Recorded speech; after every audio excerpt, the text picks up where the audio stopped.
Right everyone, WeaponCollector here, and Liam, and this is going to be our Q&A video. Right, Tactical Pirate asked, blonde or brunette, and is a valve optional? I'm assuming he means blow up doll there. I don't know. His real question was favourite knife and why. Out of all the knives I've got at the moment, my favourite one, in the sense of it just being a knife, is probably the Fairbairn Sykes. But in terms of the one I use the most, probably, and I don't have it on me today because I didn't take it to travel down here, either the Ganzo lock knife I've got, or the one I bought off of you, the Tangram Amarillo. Oh yeah, yeah. Because they're actually practical lock knives for sort of everyday, although, you know, you can't legally EDC them without an excuse, but, you know, if you do need them for something, then they're very good knives for that. Yeah, funny thing is, mine would be the Fairbairn Sykes probably, but it's very difficult for me to answer what's your favourite knife. My probably most used knife at the minute is this one, which is Ganzo Spyderco copy. Yeah, maybe gotta be the Fairbairn Sykes, I suppose. We leave it at that, otherwise I'll be going on for ages. Right, Sam asked, what is each of your biggest strengths and weakness in shit at a fan prepping? What do you do to work on the weakness and maintain strength? Right, well, I definitely know my biggest weakness would be ulcerative colitis related sort of health failures, because, as I've probably said quite a few times on my channel for the people who've watched it, if I don't get the medication, my health starts deteriorating, and it doesn't have long expiry dates on it, and, you know, you can't get that much of it. So that would be my biggest weakness. In terms of strength, I'm quite good at remembering stuff, if that counts. So the only way I could probably lessen the weakness of lack of medication is trying to eat very healthily and carefully in the hope it would sort of cause less problems.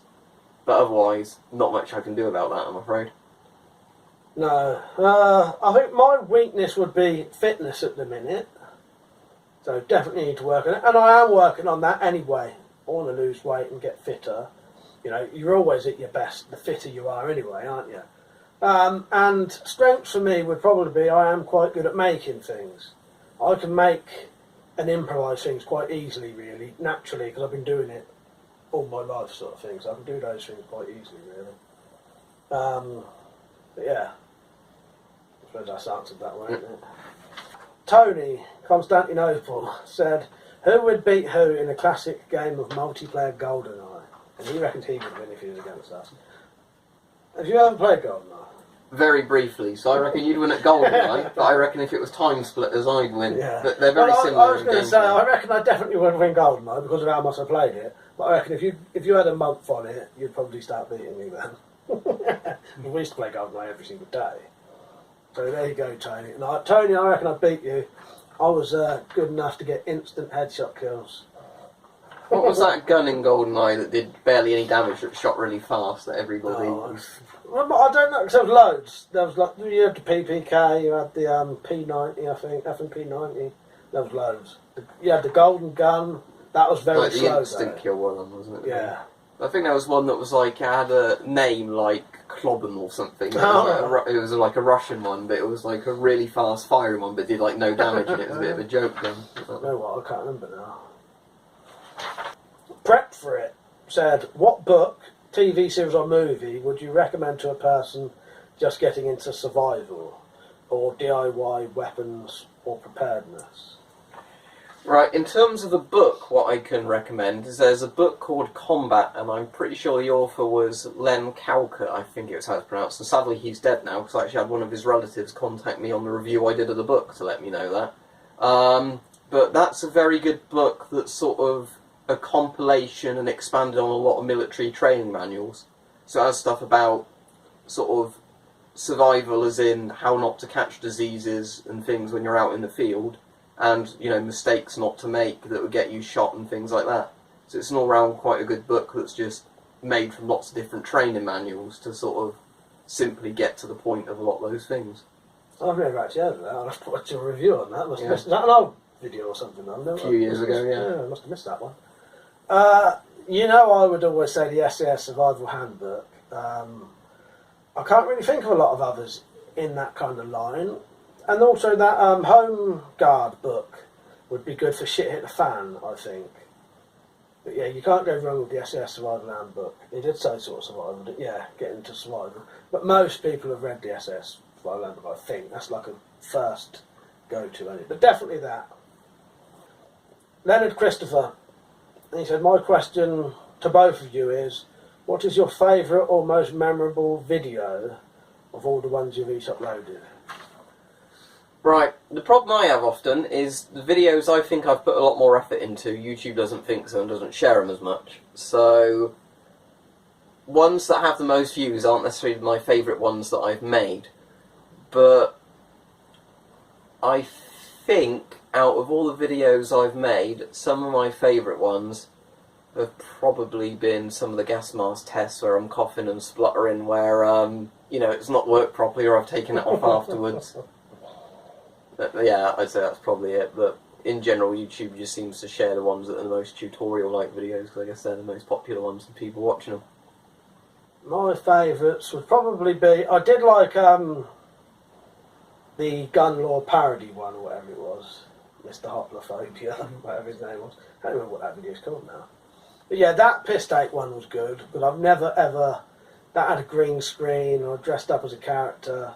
And also, from that, some of my other favourites was some of my film club ones, because they're more fun, and they're different. Yeah, that Gun UK Laws parody one, that got a hell of a lot of views and a lot of comments on it. It was enjoyable interacting with that video, because people did find that really funny, and I thought it was, I don't know, terrible acting. But it was good. It was supposed to be bad anyway. Yeah. You know what I mean? Alright, Captain Electro said, if you could get any tattoo, what and where would it be? I'd probably get a really good realistic gas mask tattoo about there on my arm. That way you can cover it if you need to for a certain sort of job or whatever with a long sleeve shirt. But I'd quite like a Mark IV or a Mark V gas mask, I think. A bit like if...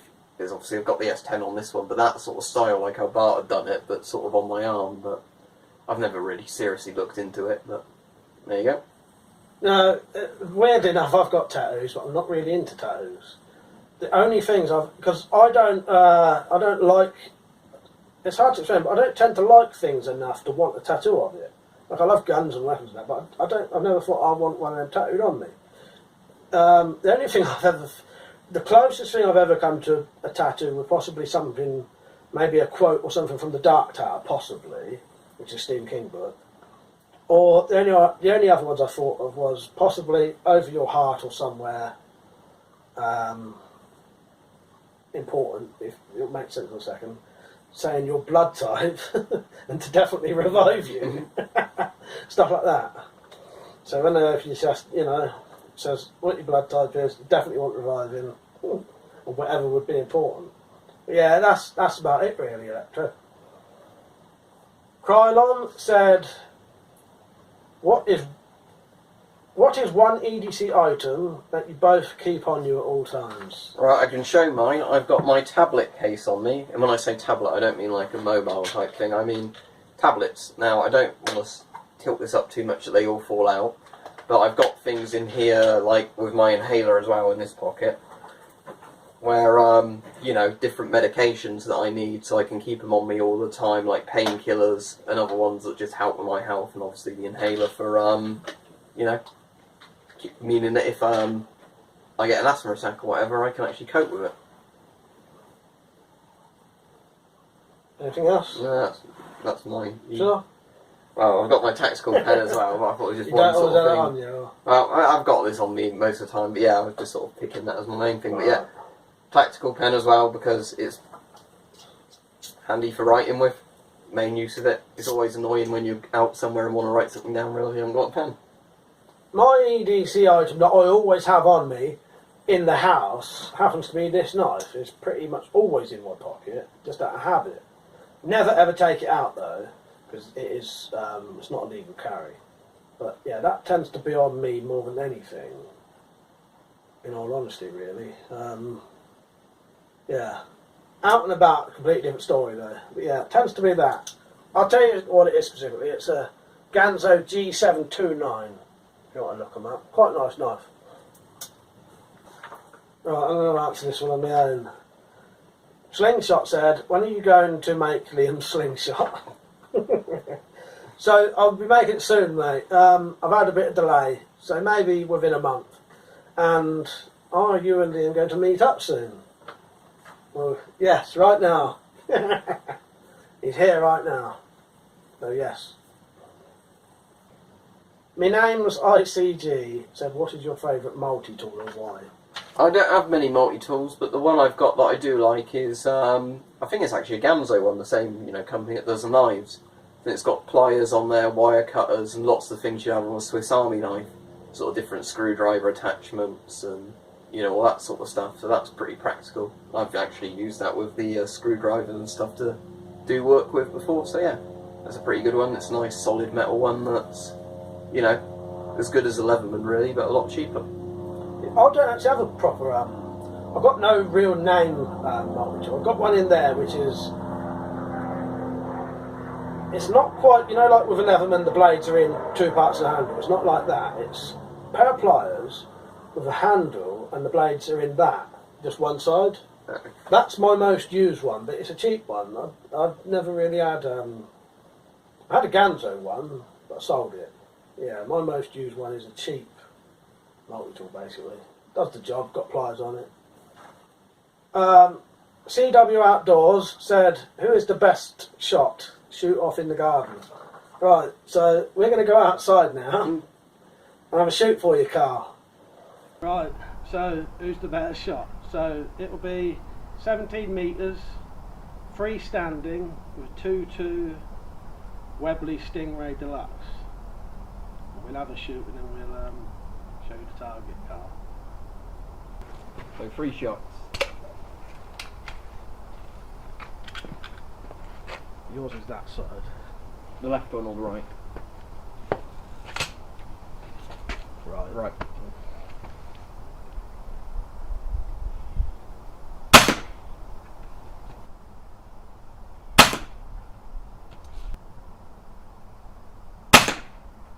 There we go. Right.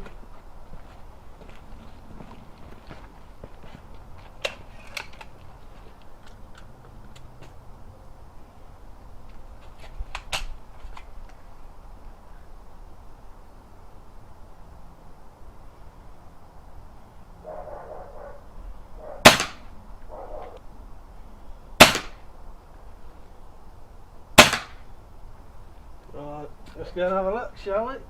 I'll get the target. Oh, is it me somehow? Right. I'll get this in a close up here.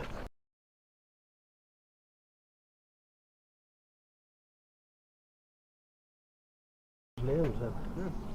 Not surprised me, but there we go. There you go. Liam's the better shot. Right, so you know one. So Liam's better shot, Carl. That's probably just luck of the draw, isn't it, on the day? That was quite difficult shooting actually. That was stood up with the scope.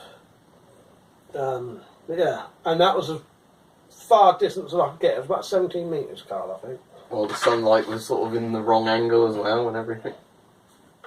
Novice Prepper said, before or during a shit hit fan situation, where would you say is the best place to bug out to and places to avoid? Or would it be a case of get out of towns and cities or stay close to them for the best amenities and supplies? It might depend on the situation, but I think in most shit hit the fan things, people would want to be getting out of the cities as like a priority. Because the thing is, you don't really have food growing in the city and stuff like that, do you? So other than supplies people might loot, once that's gone, it's gone. And disease and fires and things would spread very easily in the city, as well as the population that might be hostile to you. The city, definitely. I'll answer this at the same time as Liam, because I pretty much agree with everything he says there. You definitely want to get out of the city, I reckon. Suburban areas is slightly different. You might want to bug in until you have to bug out. But I would always make sure I had an option to bug out, because you don't want to stay somewhere until you die, You know, if it gets to a stage where you're going to die by bugging in, you want to leave, don't you? But yeah, like we've said before, it makes more sense, doesn't it, to bug in until you're forced to bug out, rather than just simply saying, alright, I'm getting my bag and leaving as soon as there's no need to, basically. Exactly. Leo said, what got you two into weapon collecting? I've been asked this a lot of times, I never have a really specific answer, I'm afraid. I found history quite interesting when I was younger and like reading up on medieval stuff and things like that. My granddad was in the Second World War and he told me lots of stuff about that. So it's just probably a combination of finding lots of things interesting and then, you know, thinking, oh, I can actually own some of this stuff, and then get a real sort of feel for it rather than just looking at pictures in a book or whatever. In all honesty, I don't know what started me off. The only thing I can think of is possibly just being a kid, playing with toys, you know, playing with toy guns. That evolved into making my own toy guns. That evolved into getting penknives, liking Arnold Schwarzenegger films that's full of weapons. Also, my dad had weapons as well, so I've seen weapons as a kid and liked the look of them, sort of thing. And it just kept evolving to penknives turned to sheath knives, toy guns turned to BB guns, BB guns turned into air rifles, and then look at me now. Just never stops. Yeah, I'm pretty sure that's what got me into it, just sort of always have been almost. Yeah, well, toys I suppose. Bob the Metal Guy, if you were going into a justified street brawl with a gang of thugs to protect your home and family, what weapon would you choose to fight off a mob? Obviously totally theoretical, we're not going to get done up on this. And people try to kill you, so you sort of... probably a pickaxe handle, because they're quite good as clubs and they've got a bit of reach to them, a lot of weight. Or the only other thing I might choose is my bokken, just because when we were doing the riot armour test quite a while ago, the bokken actually hit the hardest through the riot armour. So it has got quite a punch to it, and it's easy to wield the bokken because it's the same sort of, you know, aerodynamics of a katana, really. Right, mine would be some kind of club. The pickaxe, that was a very good answer. So I'd have something like a pickaxe. The only thing it would have to have on it for me, Bob, got to have a lanyard on it. If you're going to use any striking weapon against people, you've got to have a lanyard on it so that someone can't take it off you. That's the only thing I always think. So yeah, any very pickaxe perfect or any kind of very heavy weighted club or something with a decent bit of reach, very good lanyard on it, stuff that you can pull out your hand basically. Yeah, so similar answers to you really.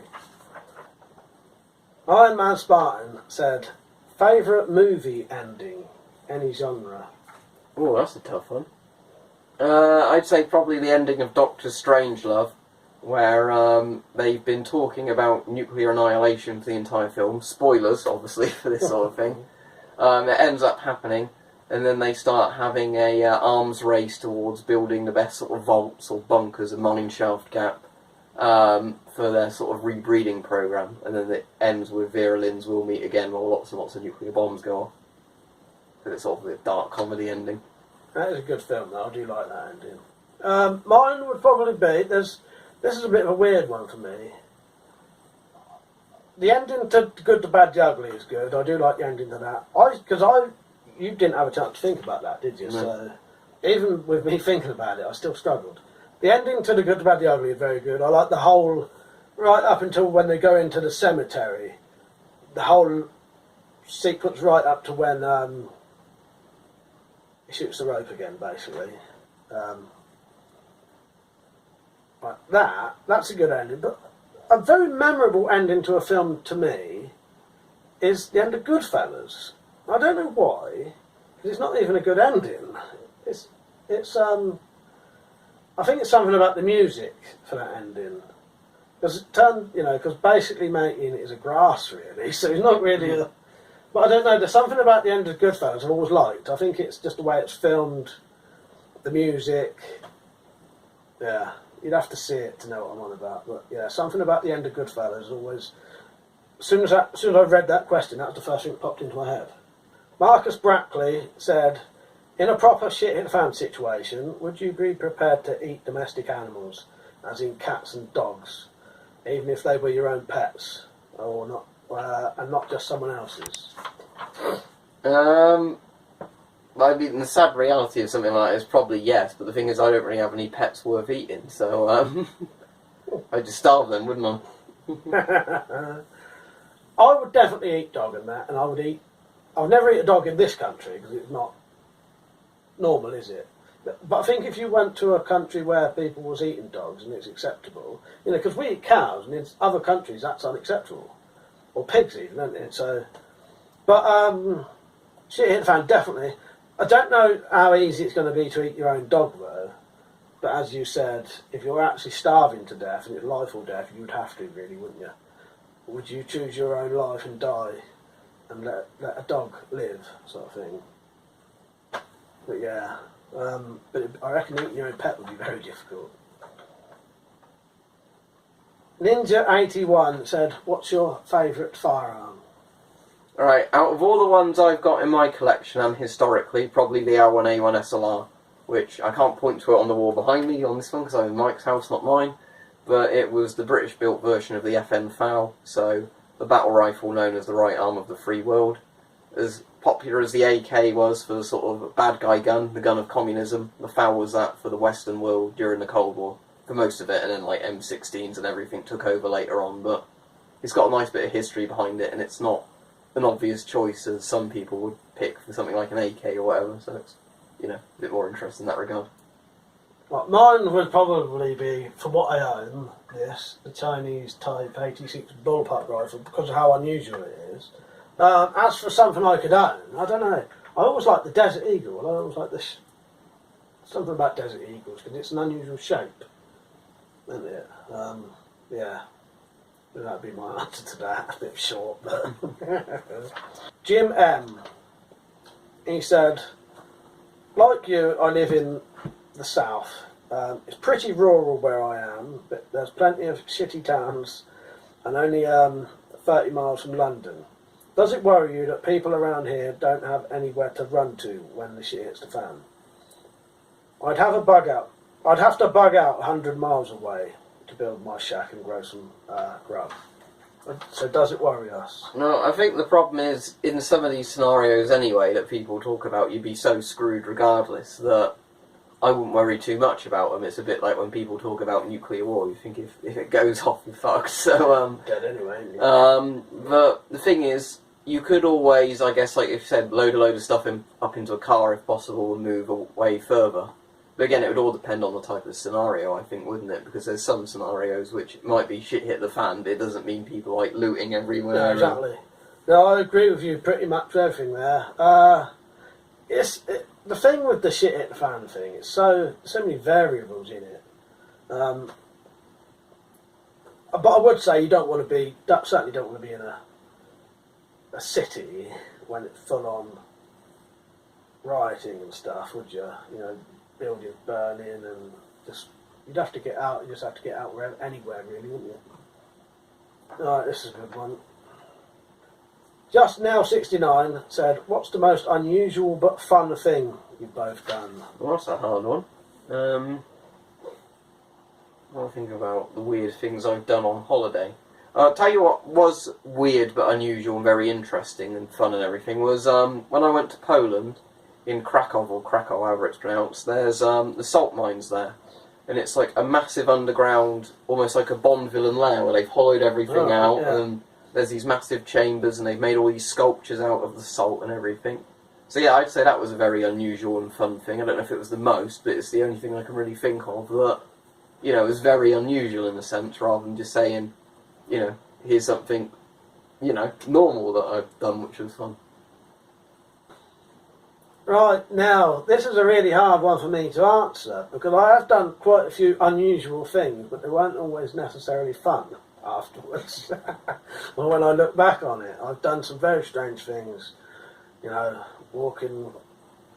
climbing on the outside of motorway bridges and stuff. You'd say that's unusual, or going in, like the manhole that we used to go in, I suppose.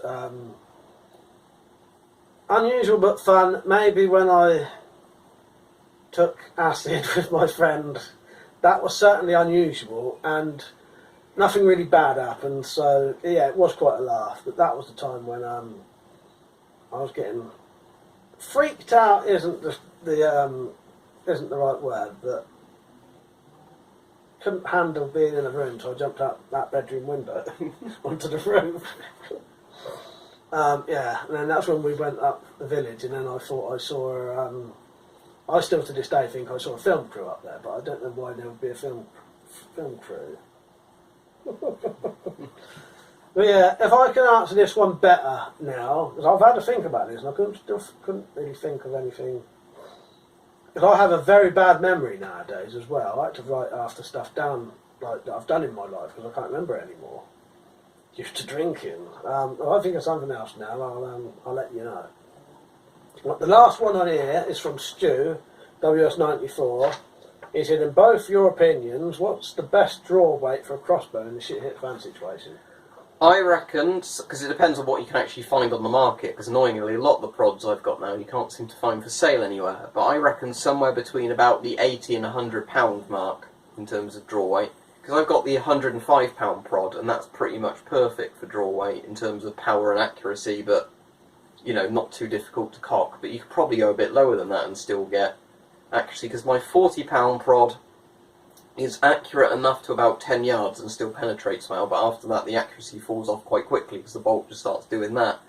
So £80 on a full-size crossbow rather than a pistol crossbow might work, but I've not sadly seen any of the prods for sale, so I can't test them. But yeah, I'd say £80 to £100 sort of draw weight. Yeah, I agree with you there. Yeah.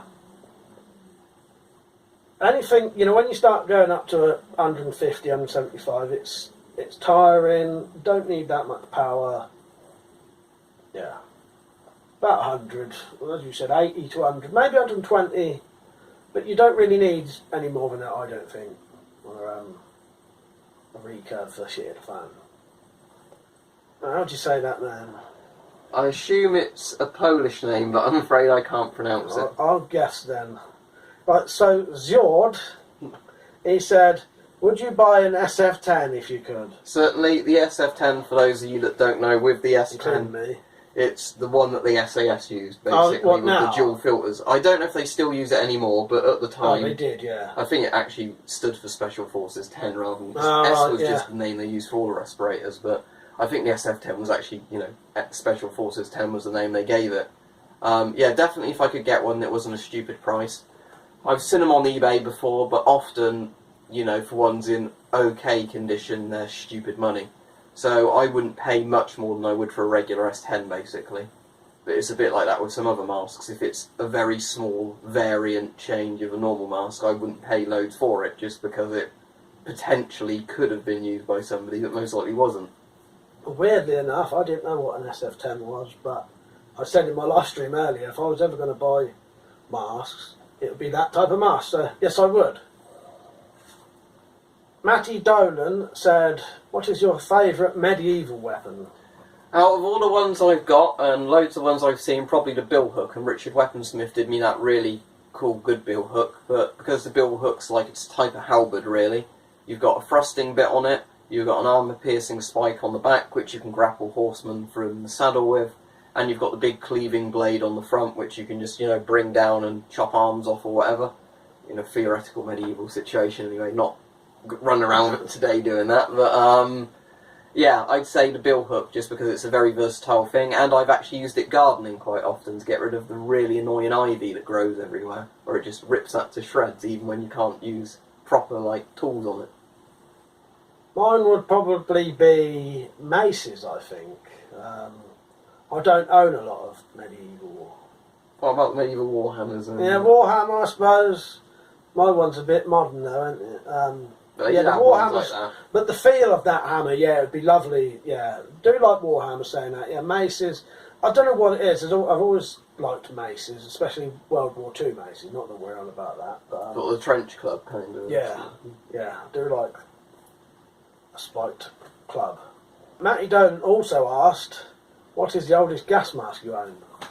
Right, the oldest one I own, and I get asked this a lot, and I still can't give a concrete answer to this, is I've got a couple of different sort of interwar prior to World War II masks, such as my Volksmask or Volksmask 37 would technically be a pre-World War II mask.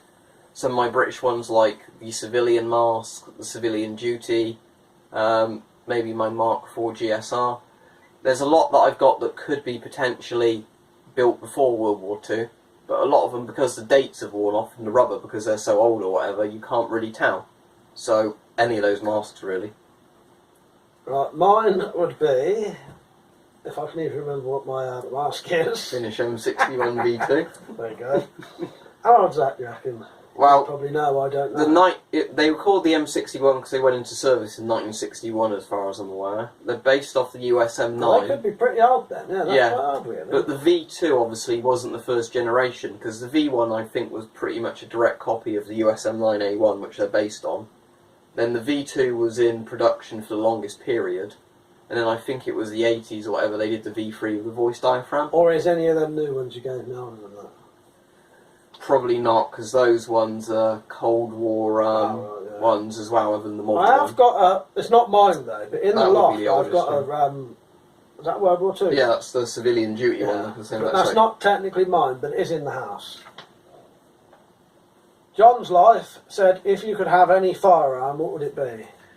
Well, like I answered on the other question about what was my favourite firearm, I would love a functioning L1A1 SLR. But let's say it's a DIAC question where I could have another DIAC gun I don't currently own.